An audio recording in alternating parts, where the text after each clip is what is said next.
Bismillahirrahmanirrahim. Assalamualaikum warahmatullahi wabarakatuh. Hamdan wa syukran lillah wassalatu wassalamu ala rasulillah amma ba'd.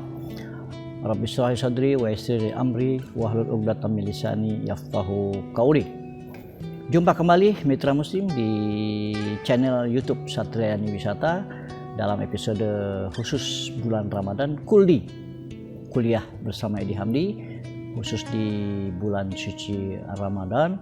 Dan sebagaimana kami informasikan bahwa spesial Ramadan ini kami ingin menyajikan hadis-hadis yang berbicara tentang Baitul Maqdis, karena walaupun bagaimanapun kita harus mengangkat kembali citra dan keberadaan Masjidil Aqsa yang saat sekarang ini masih berada di bawah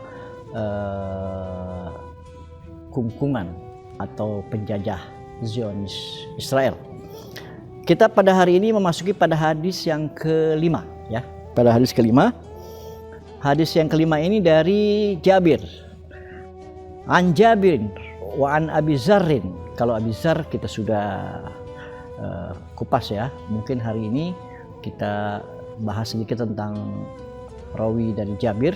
An Jabirin qala Rasulullah sallallahu alaihi wasallam, sholatun fil masjidil harami bimi'ata alfi sholatin wa sholatun fi masjidi alfi sholah wa sholatun fil baitil maqdis khamsumi'ati sholat. Hadis riwayat Jabir dikatakan bahwa sholat, Rasulullah bersabda, sholat di Masjidil Haram pahalanya itu sebanyak mi'ati alf, bimi'ati alf. Jadi sholat di Masjidil Haram dalam hadis ini disebutkan, dikatakan 100.000 kali dibanding sholat tempat lain. Kemudian sholat di masjid, kata Rasulullah bahwa sholat di tempatku atau di masjidku ini adalah 1000 sholat, ya, 1000 sholat pahalanya dibanding dengan masjid lain. Sementara sholat di Baitul Maqdis yang kami sudah ceritakan secara umum pada episode yang lalu adalah khamsumi'ati sholat, 500. Jadi 100.000 Masjidil Haram, 1000 di Masjid Nabawi, kemudian 500 di Masjid Al-Aqsa. Siapa Jabir? Sebelum kita masuki syarah ringkat syarah ke hadis ini, Jabir ini kunyahnya disebut dengan Abu Abdullah atau Abu Abdullah. Nama aslinya adalah Jabir bin Abdullah, ya, Jabir bin Abdullah. Dia masuk Islam masih muda pada saat itu karena ayahnya sendiri pernah ikut Bai'atul Aqobah, ya, Bai'atul Aqobah pada saat Rasulullah berada di Mekah. Kemudian ada perjanjian di Mina, yaitu disebut Bai'atul Aqobah. Orang tuanya pernah ikut dalam perjanjian tersebut, dan memang Jabir ini tidak pernah ikut perang di Badar maupun di Uhud karena kan masih kecil, ya, saat itu. Tapi orang tuanya justru ikut berperang di salah satu peristiwa Ghazwah, yaitu perang Uhud, dan wafat syahid orang tuanya, ayahnya itu di Ghazwat Uhud. Namun demikian Jabir bin Abdullah ini pernah hampir 17 atau 18 kali ikut peperangan, ikut Ghazwah bersama Rasulullah SAW. Jadi ikut perang dalam peperangan Rasulullah SAW. Ada mungkin kisah yang menarik sedikit saya bisa tambahkan, bahwa ketika orang tua daripada Jabir ini meninggal, wafat, dia dililit hutang, ya. Ada kisah dikatakan bahwa dililit hutang sehingga anaknya lah yang menanggung hutang daripada orang tuanya dan tidak bisa bayar. Hutangnya itu kebetulan karena dia tinggal di Madinah, hutangnya pada orang Yahudi. Akhirnya kebetulan orang tuanya punya pohon korma, ya, pohon korma, barter lah katakan, dengan korma bisa membayar hutang, tapi ternyata tidak bisa membayar hutang karena kormanya tidak sepadan dengan hutang yang diemban oleh orang tuanya. Sehingga Rasulullah berdoa dan mendoakan taman korma tersebut. Akhirnya korma itu berbuah sangat banyak sekali atas berkat doa Rasulullah, dan akhirnya si Jabir ini atau perawi hadis ini, Jabir, bisa membayar hutangnya kepada orang Yahudi atas berkat doa dari Rasulullah SAW. Eh, Jabir wafat pada usia 94 tahun ya. Jadi cukup lama dia melakukan dakwah dengan hadis-hadis yang pernah dia dengar dari baginda Rasulullah SAW. Baik, kita kembali ke hadis ini. Jadi intinya adalah bahwa pahala yang paling tertinggi dalam proses melaksanakan ibadah itu adalah di Masjidil Haram pastinya. Ya, di sini disebutkan dalam hadis ini 100.000 kali lipat dibanding masjid yang lain. Hadis ini akhrajahu Tabrani fil Mu'jamil Kabir wa rijaluhu saqatun wa huwa hasan. Nah, ini. Hadis ini statusnya adalah hasan. Hasan itu adalah di atas daripada dhaif, tidak dhaif tapi di atas dhaif, tapi di bawah sahih. Disebut dengan hasan. Jadi bisa digunakan hasan, baiklah katakan itu. Jadi orang-orang muhadisin lebih terkenal dengan hadis dhaif. Sementara pada hadis yang kemarin dikatakan bahwa sholat di Masjidil Aqsa itu 1/4 daripada Masjid Nabawi yang nilainya 1000. Berarti Masjidil Aqsa atau sholat di Masjidil Aqsa 250. Hadis yang kemarin disebutkan sanaduhu sahih. Sahahul Albani. Jadi Albani mensahihkan bahwa hadis yang kemarin yang kita baca pada episode yang keempat ya, bahwa sholat di Masjidil Aqsa itu 250 kali 4 berarti 1000. 1000 ini adalah sholat di Nabawi. Nah, sementara hadis yang ini sedikit berbeda ya rawinya atau statusnya, yaitu statusnya hasan. Jadi yang 500 pahala 500 ini statusnya status hasan. Tapi kita tidak memperbincangkan tentang pahala, karena nanti juga ada hadis yang mengatakan bahwa sholat di Masjid Aqsa pahalanya 1000. Jadi ada 250, ada 500, ada 1000.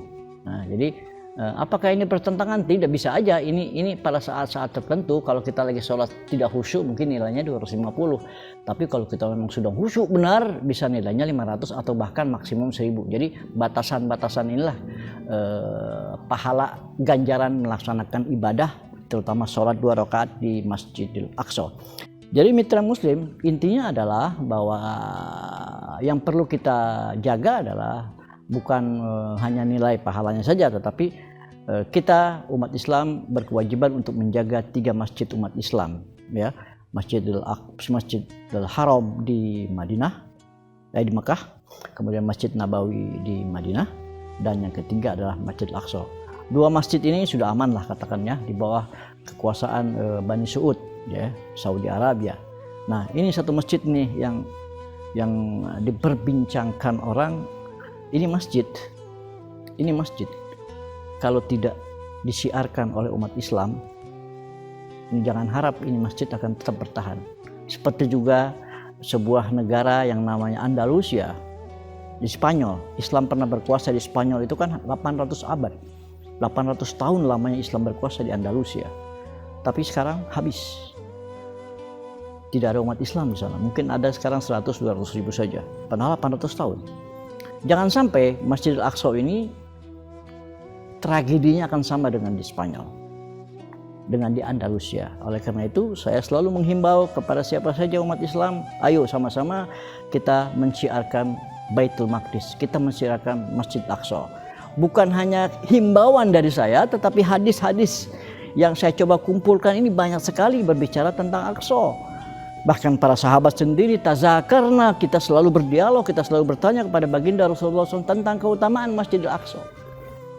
Dan pada episode yang lalu kita katakan bahwa jangan kau paksakan, jangan kau la tusyaddu rihal, jangan kau pergi kecuali ke 3 masjid dulu, Masjidil Haram, Masjidil Aqsa, Masjid Nabawi, 3. Dan juga kami menghimbau juga bagi yang belum pernah keluar negeri atau belum pernah melakukan perjalanan ibadah, maka prioritas utama tentunya ke Masjidil Haram yang di dalamnya ada Ka'bah, dan pahalanya lewat hadis ini adalah 100.000 pahala satu kali sholat ya, atau berbuat baik di dalam Masjidil Haram, pahalanya segitu. Kemudian Masjid Nabawi yang kebetulan posisinya berada 450 km kurang lebih dari Mekah ke Madinah, bisa dilalui dengan darat. Dan yang ketiga adalah Masjidil Aqsa. Jadi kalau sudah pergi haji, katakan sudah pergi haji, kan kita ini yang namanya haji biasanya bisa lebih dari sekali 2 kali, berkali-kali, berulang-ulang kali, bahkan mengatakan saya harus berhaji 7 kali. Padahal kan kewajibannya cuma 1 kali. Ya, jadi kalau sudah pergi haji, sudah pernah melakukan ibadah haji ke Mekah dan Madinah, coba niatkan dari sekarang kita sama-sama yuk kita ke Masjid Aqsa. Untuk apa? Kita syiarkan, kita jaga ini masjid. Masjid yang dibangun oleh Nabi Adam alaihissalam, kemudian direnovasi oleh Ibrahim, direnovasi oleh Nabi Yakub, direnovasi oleh Sulaiman, Nabi Sulaiman, kemudian nabi-nabi yang lain dan khulafa-khulafa rasyidin yang lain, di mana Nabi Muhammad SAW pernah mi'raj dari tempat itu, di mana Nabi Muhammad SAW pernah menjadi imam kepada 124.000 nabi dan rasul di tempat itu. Jadi layak dan pantaslah kita sebagai umat Islam untuk menjaga keutuhan, keagungan masjid yang satu ini, yang sampai dengan detik ini masih di bawah kungkungan Israel.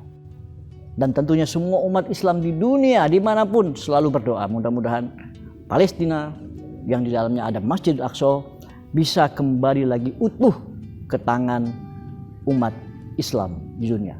Kita berdoa saja mudah-mudahan masjid tersebut bisa kembali ke umat Islam sehingga sempurnalah umat Islam memegang 3 masjid yang agung ini, Masjidil Haram, Masjid Nabawi, Masjidil Aqsa.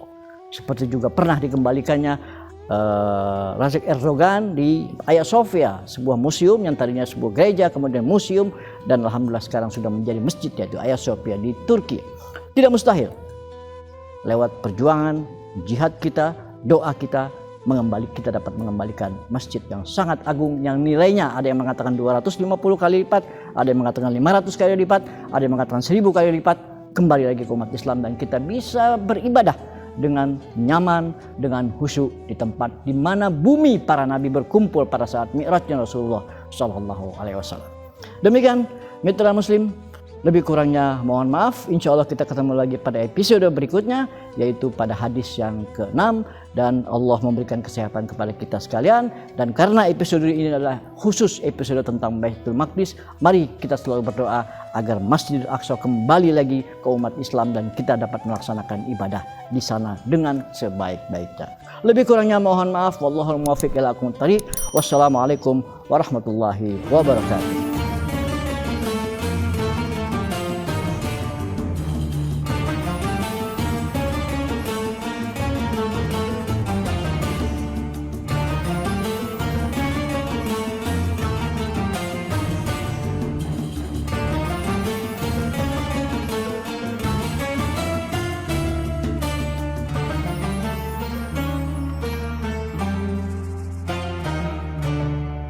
Assalamualaikum warahmatullahi wabarakatuh. Buat teman-teman yang pengen tahu soal sejarah Islam, bagaimana sejarah Nabi, latar belakang Nabi, silakan pantengin YouTube-nya Capriani TV. Situ teman-teman akan mendapatkan informasi tentang sejarah Islam dan nabi-nabi dari Ustadz Beni Hamdi. Jangan lupa nonton ya.